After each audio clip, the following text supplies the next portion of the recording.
Is it difficult to get an STD? I wouldn't think so with all the statistics we've looked at and the people. Come on. 50% of everyone who ever has sex outside of marriage will get an STD. That's minimum. That's minimum. Sounds pretty easy to me. I think you need to look at every single partner. Realistically, no matter who they are, being STD infected. If you don't do that, you're not a very intelligent person. You know what the government tells you, Planned Parenthood and others? This is amazing. They started this with HIV. I remember a senator promoted this. He said, look, you need to train young people to ask questions. Ask the other person if they're infected. I thought, come on. No guy's going to tell you. Young ladies, you girls remember something. An aroused hormone has no conscience. You understand that, Michelle? You understand that? You got that? An aroused hormone has no conscience or morality or theology. So dumb. 90% of men will lie right through their teeth to you. Especially if they get that point they're aroused, you say, well, just a minute. Are you infected? Oh, no. Most women would rather die than tell somebody that. But that's what they say. Ask someone. That's your protection. Whew. That's putting your whole life in the hands of someone else. At University of California, Los Angeles, several years ago, the director of the Student Medical Center said, in one act of sex, many students are getting 5 different sexually transmitted diseases. In one act of sex. In a period of 1 week, I had a woman from Atlanta, Georgia, and a man from Cleveland, Ohio come to me in 1 week. Because for years, I've talked on maximum sex. High schools, universities in 118 countries. And so everybody knows me for that. And this woman came to me, she said, I run a suburban clinic for pregnant women, especially young pregnant women. And when they come in, I forget the percentage, it was a high percentage. When they test them, they find an STD. But this is what she told me. She said, if they give us enough time and we spend enough money, we can almost always find at least 3 more STDs. I fly to University of Ohio State University. A doctor comes up to me the night after I spoke on sex, introduced himself, said the exact same thing. He said, if we have enough money and enough time, because you can't run one test. You got to run a whole battery of tests. They say, we usually find at least 3, if not 4 more other sexually transmitted diseases if we find one. No wonder God in love said, wait. Wait. Not because I want to take the fun out of your life. Wait, because I love you, I want to protect you, and I want to provide for you.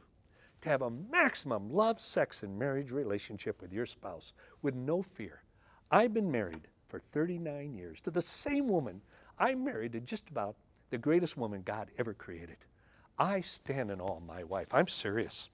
And I thank God her 4 children have raised up and they call her blessed. And they call her, their mother, their shining star. And for 39 years, once live on television, my wife about died, said, what's your hobby? And without thinking, I said, sex. Well, no, I'm in it. I mean, for 39 years. And man, the poor lady interviewing me didn't know what to do, but at least I was honest. I said, my hobby is sex. And I love it. But just to think, 39 years.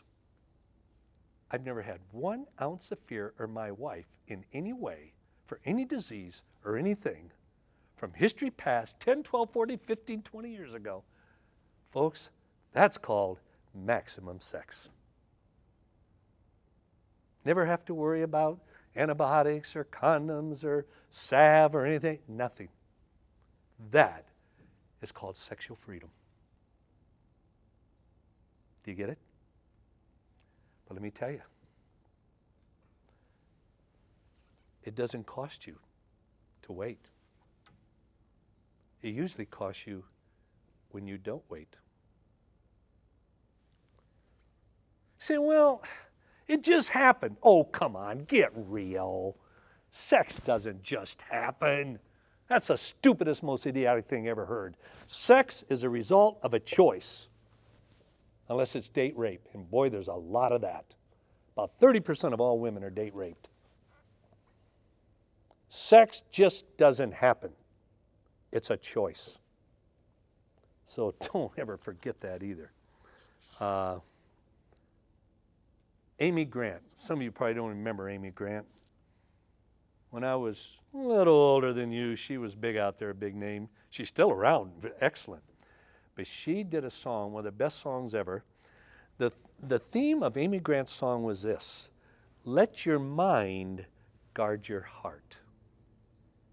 Ooh, most people are driven by their heart. They make choices based upon their heart. No.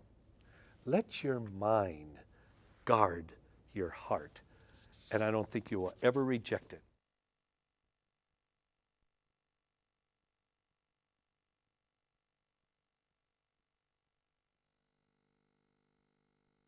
Can STDs be seriously linked to illnesses like cancer? Yes, in a big way.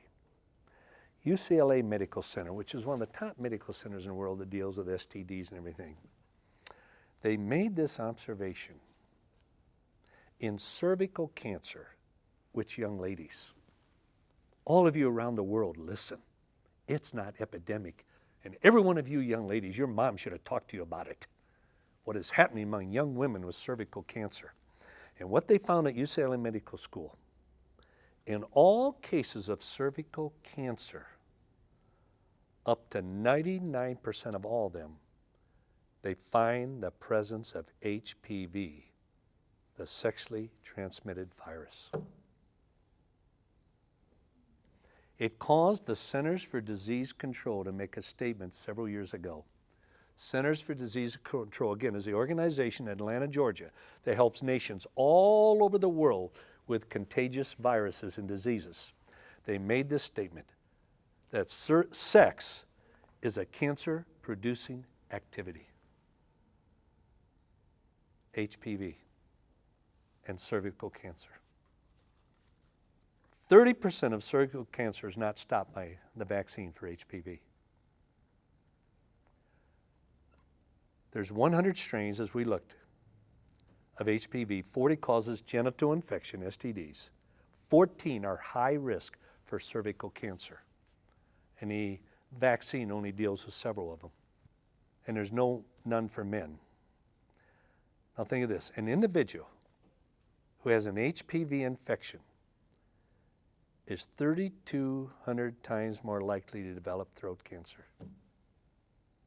Say 32 or 3,200 times more likely. And everybody thinks they'll beat the odds.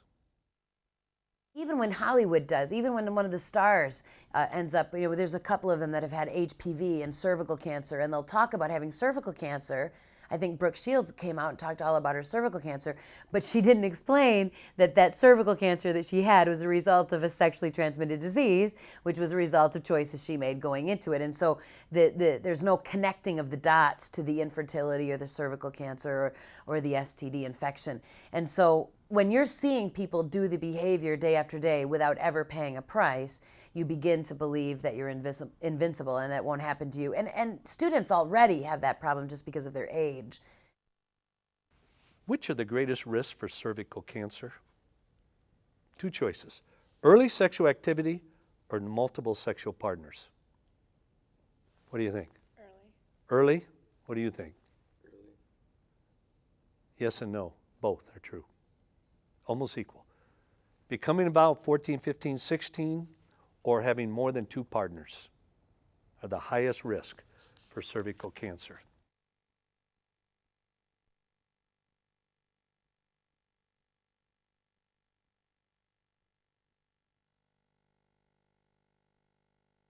Can you get an STD if you're on the pill?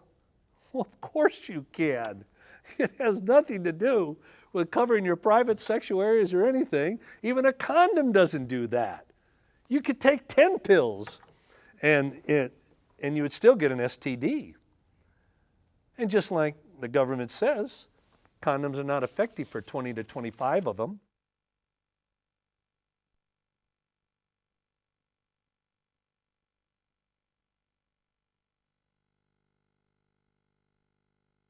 Well, how can I avoid getting an STD?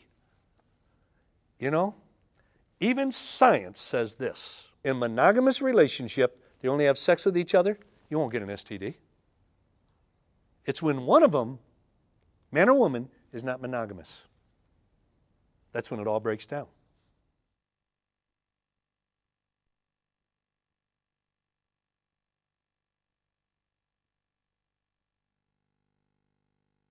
Now here is a question to ponder. Is there any relationship between premarital sex and mental health? I mean scientifically. Is there any relationship to becoming involved sexually before marriage or waiting until after marriage? Let me show you what the studies show. Now one of the best books, there's a book out there. This thing, it's written by 2 doctors called Hooked. And the subtitle is New Science Now Casual Sex is Affecting Our Children. And I believe a lot what I've shared is in this book. But this book here has, everything is documented scientifically. And I highly recommend it by Dr. Joe McElhaney and Frida McKissick Bush, both MDs. In fact, Dr. McElhaney is the founder and head of the Medical Institute for Sexual Health out of Austin, Texas. But I recommend that in a big way. Now let me show you what the studies show. When God said, I love you, wait. Why? Because I want to protect you and provide for you. Is this true in mental health? Sexually active teenagers, which can be one sex involvement, what you're called sexually active, are what percentage more likely to attempt suicide? 100%, 300%, 500%, or 700%? What do you think, Michelle? I'm going to say 500%. Close, 300%. Sexually active teenage boys. Now I'll tell you, very seldom does research surprise me. Because most research depicts life depicts the research. But look at this one. Sexually active teenage boys are what percentage more likely to attempt suicide? 100%, 300%, 500%, 700%. What do you think? 500. 700%. Over twice as likely as young ladies. Actually, one of the greatest risk factors for STDs is multiple partners. One of the greatest risk factors for depression, loss of self-esteem, and a lot of emotional consequences has to do with the number of people that you have relations with. And we do know that the more people you have relations with, the more likely you are to have difficulty forming healthy relationships in the future when you're ready to be with one person. The American College of Health Association in the spring of 2006 released a study. 43% of all university students in America felt so depressed it was hard to function. 61% in the past year felt there was times when everything was hopeless. I mean, these are young people with everything to live for, the future. And you know, as I trace it back with depression, I see 2 parallels from starting the 50s and the 60s with sexual involvement and depression, everything like that, going right up. I don't know if there's a causal factor. I'm not saying that. I'm not informed enough to say that. But it's very interesting to see the trends of the 2 together. And then to see what research shows if you are involved in premarital sex. And just remember this. There is no condom for your heart, and there is no condom for your mind. Let your heart be guarded by your mind. Young ladies, do you hear me? Guys, do you hear me? Let your heart be guarded by your mind.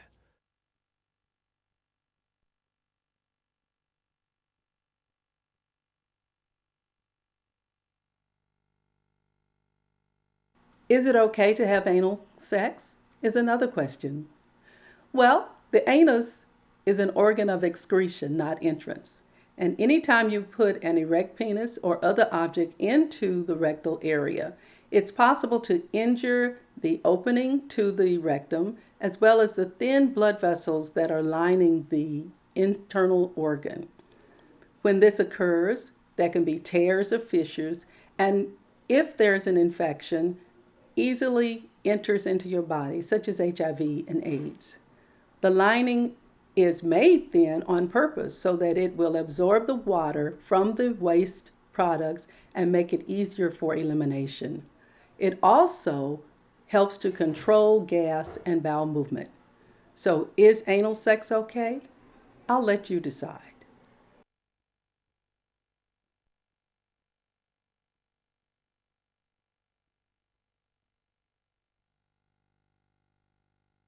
I was in Ivory Coast, Africa several months ago, and there were 1,800 students from 35 countries there. It was one of the greatest teaching times I ever had with about 18 to 25-year-old, mainly university students, young professionals.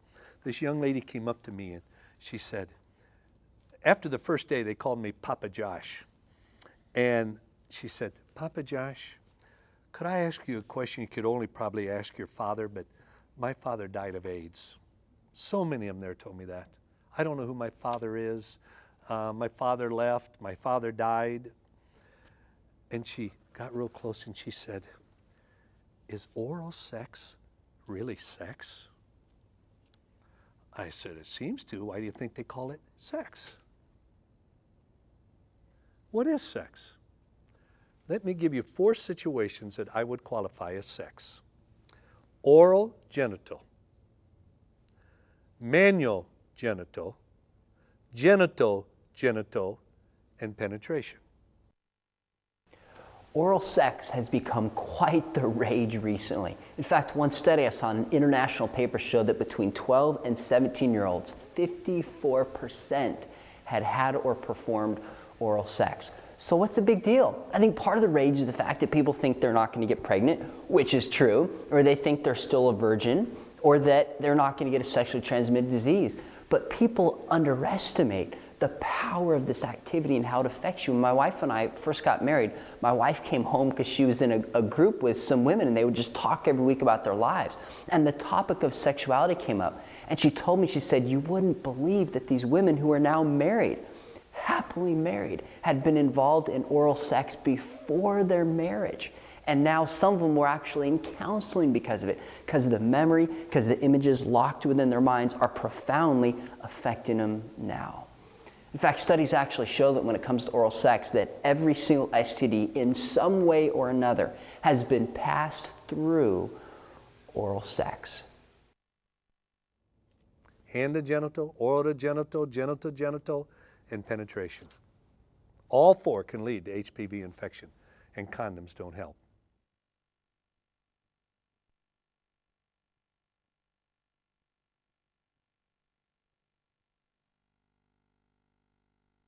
What, isn't oral sex safer? Well, I have to admit, it's probably a little hard to get pregnant. I don't think the sperm would travel that far. When it comes to pregnancy, yes, but to everything else, absolutely not. Most people don't want to know the truth. Say, Josh, you use a lot of stats. Yeah, I do. Because that's the only way you can really know what is true so often, what is reality. Just remember, all these diseases are passed through oral sex. In your mouth, in your anus, you still have columnar cells. Remember when I talked about that?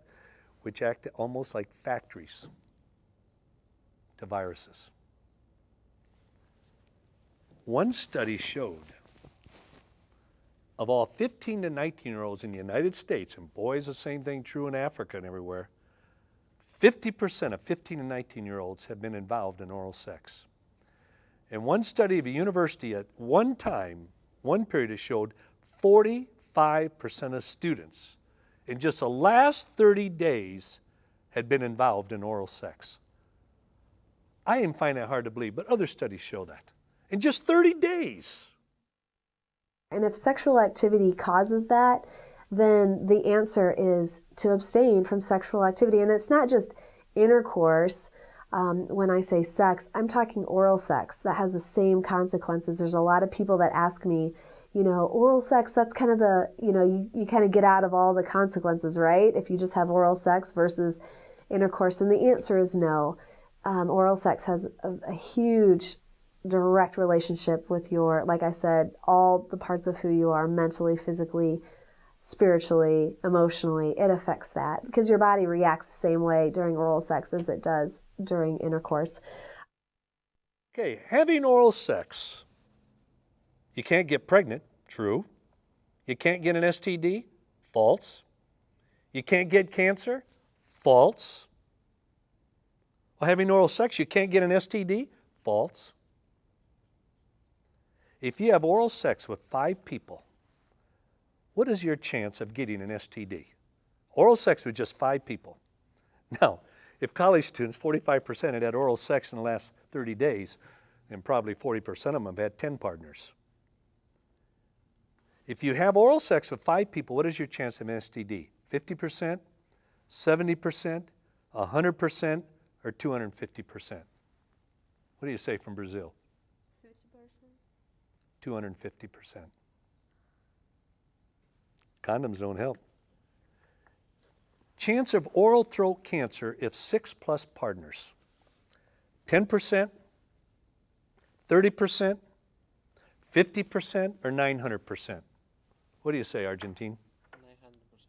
Yes. Just 6 partners in oral sex, 900% more likely to have throat cancer. What's the greatest factor for throat cancer? HPV infection, chewing tobacco, smoking, or alcohol? Haiti? Smoking? That's what most people think are chewing, HPV.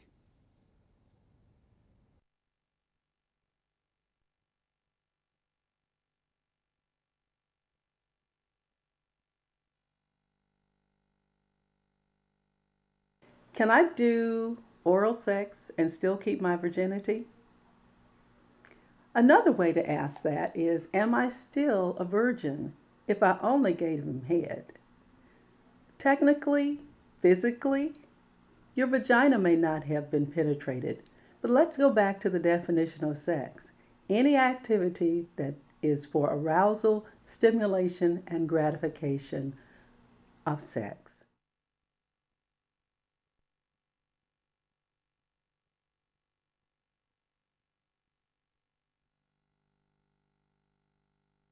Well, isn't it safe sex if we use condoms?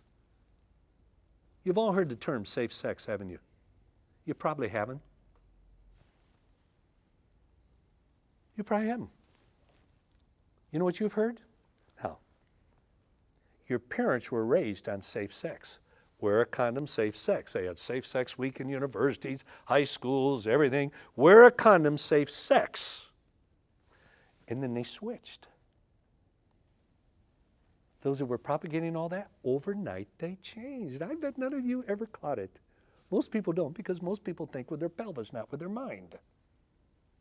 They switched from wear a condom, safe sex to wear a condom, safer sex. You know why?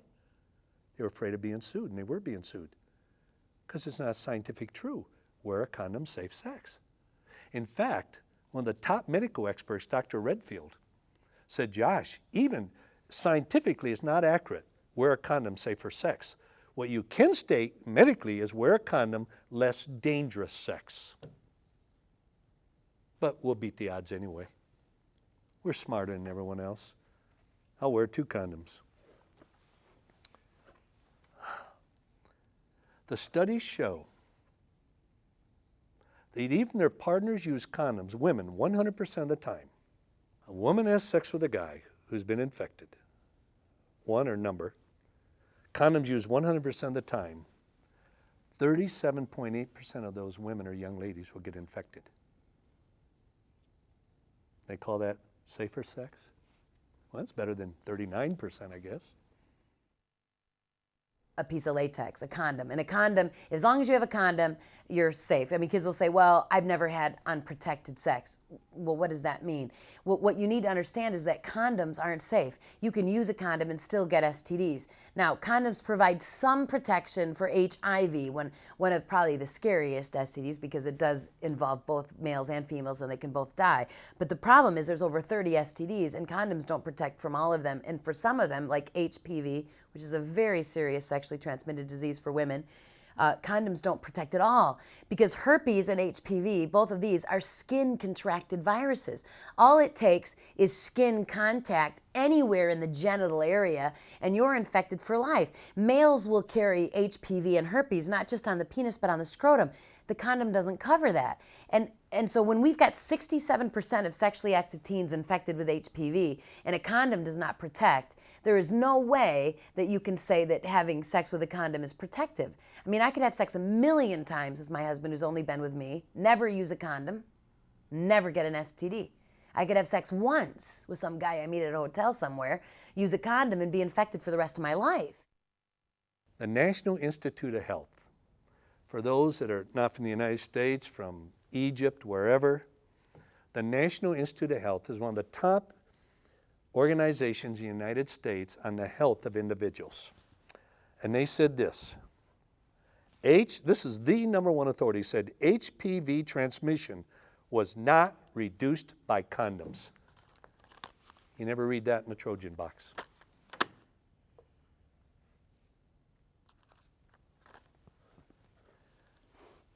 And this is what the NIH said. Now, boy. Non-penetrative sexual conduct, in other words, touching each other, rubbing each other, whatever, is a plausible route of transmission in virgins of HPV and many of the other viruses. Just touching. Why? Because it's passed by the moisture around the base of the penis and the vagina. How can I get pregnant if he pulls out before he comes? The answer to the question, if you can get pregnant without penetration, has to do with the fact that with arousal and excitement, the guy has liquid that is released that's called pre-ejaculatory emission. It is teeming with sperm. And if it reaches the vagina where the woman's liquids are there, it allows them to swim inside and make contact with the egg before intercourse has ever occurred. That's one of the reasons why the first step of the 13 steps on how to put on a condom includes putting the condom on before any penetration occurs at the vagina. Father came to me in Indiana. He said, I want to show you a picture of condom failure. He kind of chuckled. He showed me 3 beautiful daughters. He said each one of them was a condom baby. He said, am I glad? But each one of them, I was wearing a condom. That's called safer sex. Incredible. I use a condom with every act of intercourse.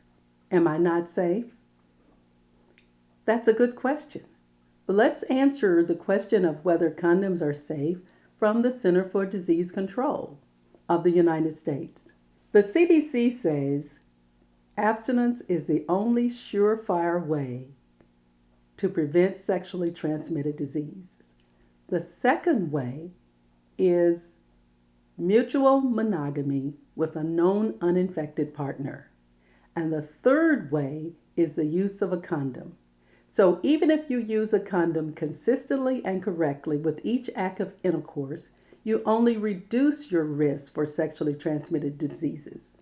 The best reduction is with HIV, which is 85 to 87%. For gonorrhea and chlamydia, it's 50%. And for all other diseases, it is less than that. What causes condoms to fail, to break down?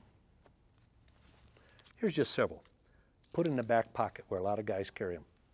The moment you put it in the back pocket, because of the heat and the pressure, it starts to break down the latex. Put in a billfold. Same thing. Put into a billfold. The moment you put it in a billfold, it starts to break down. Kept in a glove compartment of a car or the center thing. Because of the heat that can develop there, it starts to break down. Kept in a refrigerator, starts to break down. Kept in a warm place, sunlight, starts to break down. Container on a ship, which they all come in, starts to break down. You better handle these very delicately. You better put them on a chain around your neck and never stand in the sunlight or get cold. I'm serious. They start to break down.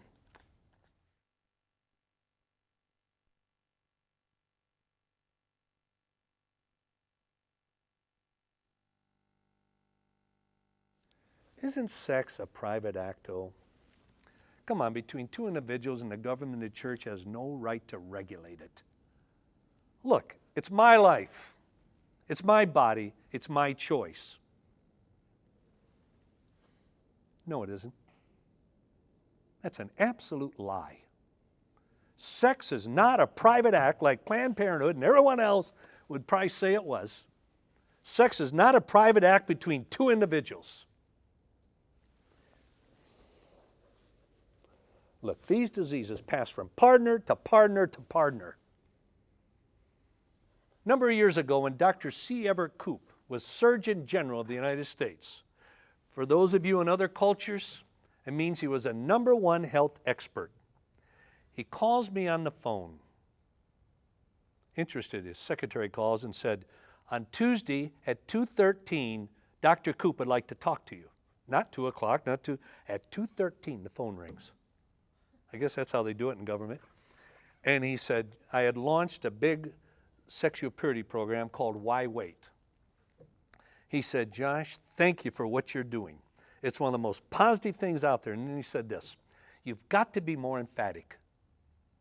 I said, Dr. Koop, I get so much criticism now for being so straightforward. He said, I don't care. You've got to warn young people. Now this is #1 health.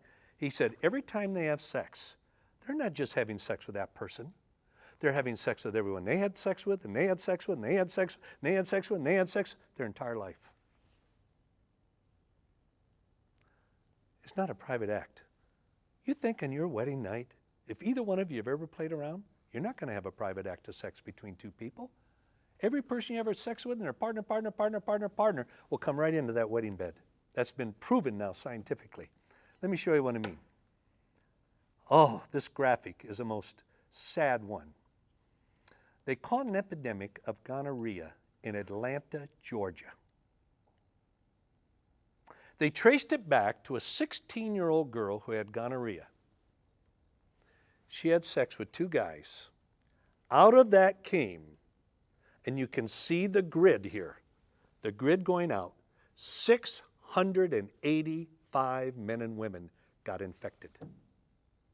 From a private act between 2 individuals that the government, the church has nothing to say about it. At Colorado State, they came out, state of Colorado, came out with a pamphlet. And the title was, how many of the 64 people you had sex with last night did you know well? And it sent this, which you'll see right here, the thing down, where all these had sex, and from these 2 people went on and on and on, all the way down to scores of people. Some can be traced to 10,000 people. 1 act of sex. If it's a private act of sex between 2 individuals,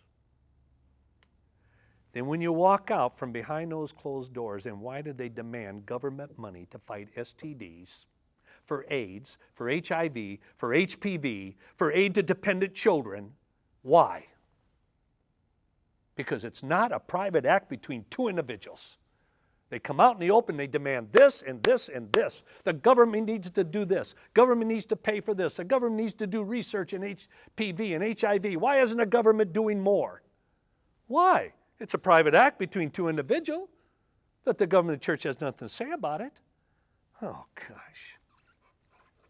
Each pregnant teenager in my country cost taxpayers a minimum $100,000.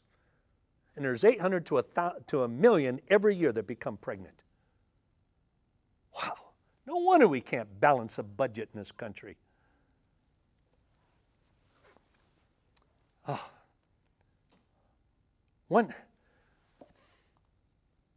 lady came to me in San Diego. 8 years before, she'd had one affair in her marriage. And after that, everything in her marriage was okay, good, everything. She came to me broken. She had to go tell her husband she was HIV positive. And she well could have given it to her husband. A private act between two individuals? No. Anyone you ever have sex with, you're having sex with everyone they had sex with, and their partner for just about your entire life. And that's what Dr. C. Everett Koch called me about. If you become a teen father in the United States, I don't know what is true in other countries, but if you become a teen father, what can it cost you? $10,000 to $50,000, $50,000 to $250,000, or $250,000 to $350,000. An average $50,000 to $250,000. It's pretty expensive sex.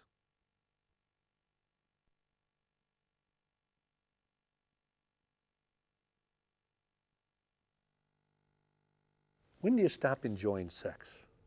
There was a professor at, I believe it was Westmont College in California, Christian college. He was 84 years old and still teaching. They ought to be studying him. But he was 84 years old and still teaching. He taught sociology. And one day a young lady in his class raised a hand.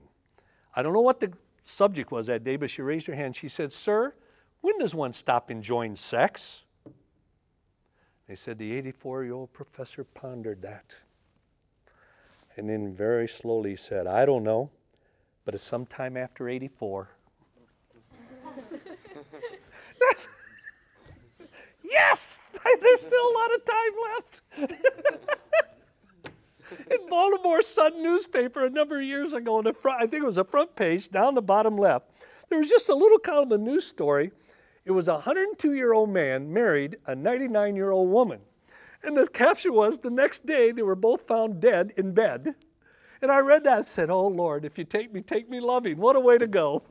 All I know is sure longer than I've been alive. And I've been around a long time. But that's the way God intended to be.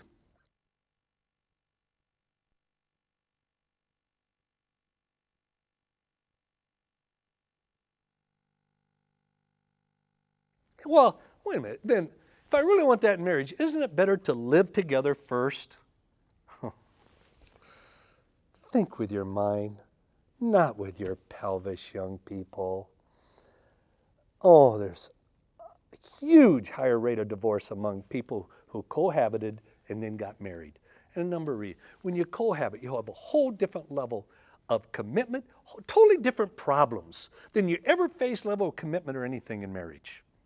And you can't transfer from the cohabitation to marriage. You start all over again. And it's a far higher rate of divorce than for married couples.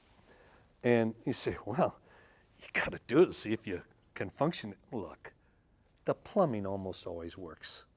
Almost any penis will go in any vagina. That's not the problem. The problem is relationships. The problem is character, trust, respect. That's where the problems are, not in the plumbing. 25% of women get pregnant during cohabitation, no matter birth control pills, what? Children.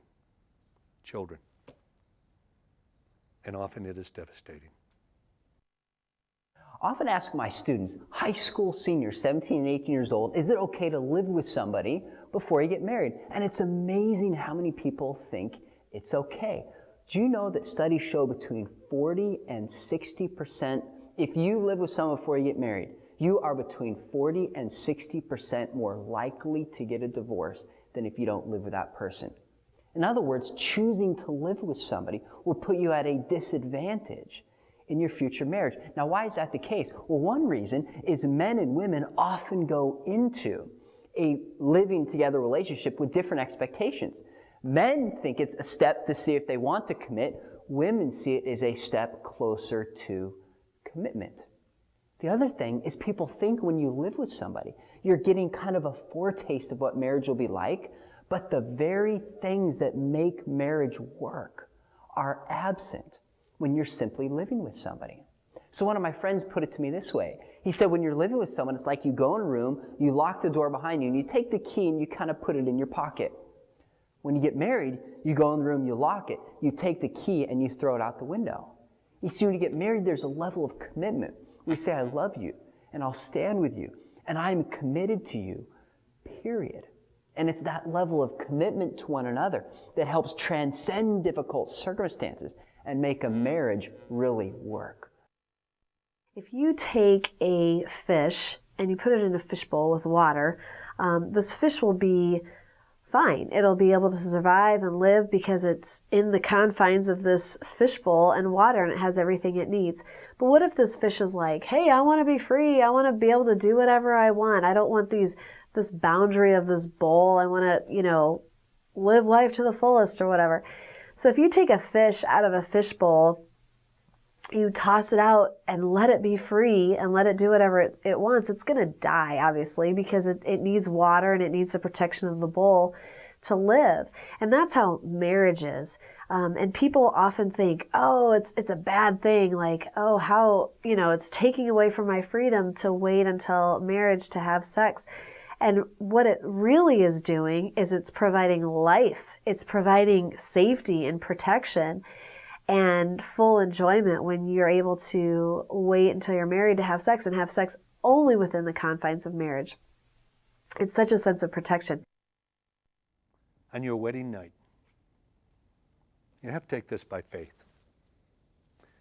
On your wedding night, experience is the last thing you need. It's far better to get the experience together. It really is. I think anyone who has premarital sex is robbing their future spouse of a phenomenal area of growth together, of learning what arouses each other, everything, learning to be maximum when it comes to sex.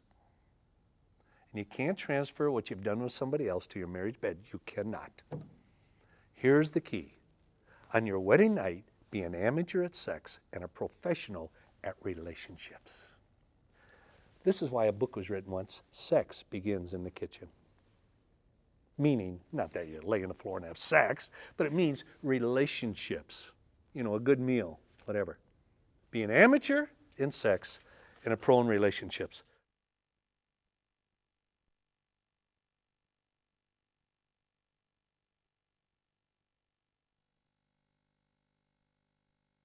Yeah, but isn't premarital sex really great preparation for good sex in marriage? I feel like mentioning this man by name because he's so despicable. One time he was a very popular radio talk show host and TV. And he was talking about Whitney Houston, the singer. And she had just shared publicly in the interview that when she got married, she was a virgin. And this guy made jokes about that and laughed on national television here in the United States and says, nobody wants to marry a virgin. A man wants an experienced woman. I don't think, if that guy has a brain, it's lost. It's a little size of a pea, about maybe 10 ounces, not 3 pounds. I'll tell you this.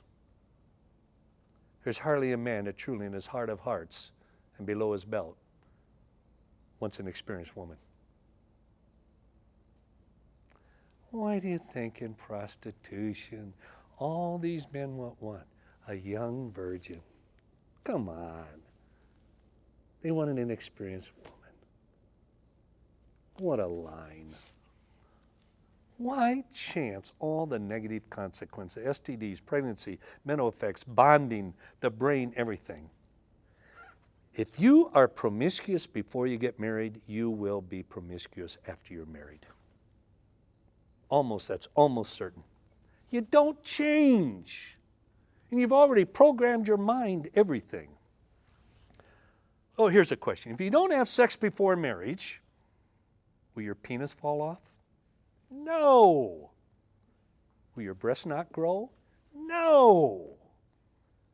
No one want to marry you? No. They will want to marry you. You can't have children? No sperm? No, you got more than you ever believe. Oh, folks. God says, I love you. Because I love you, I want to protect you and provide for you. So wait. Not because it's dirty, not because it's sinful, no. Because it's so beautiful.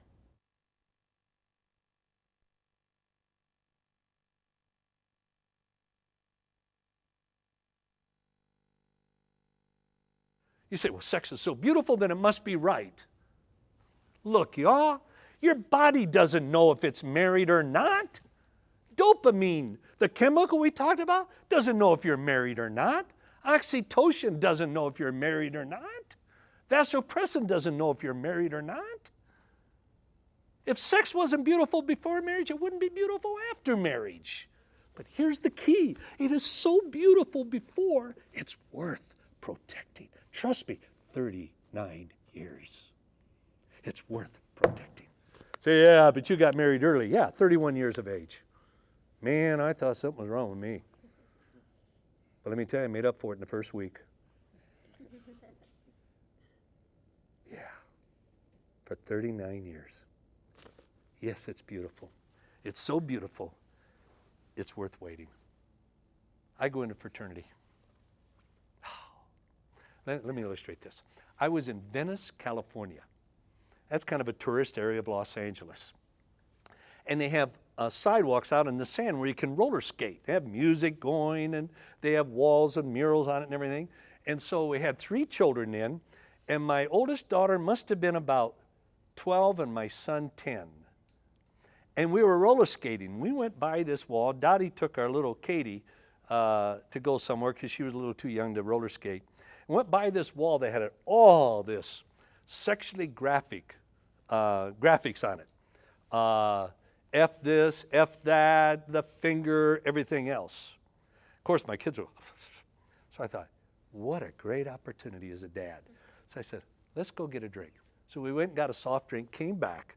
Now here, right in front of this wall is a grown man with a 12-year-old daughter and a 10-year-old son, and they're roller skating right behind us, and you got to believe these people got to thought, this guy is a warped sex maniac.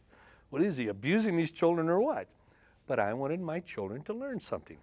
So I went right down. I said, kids, do you know what this means? I explained it to them, 10, 12 years old. Walk this, what that word means, what that picture means, what that giving the finger means, everything. And then I got through. I said, kids, and I said, do you know why this makes your father so disgusted and mad? Why, Dad? I said, I'll tell you why. Boy, this time they were listening to anything I had to say.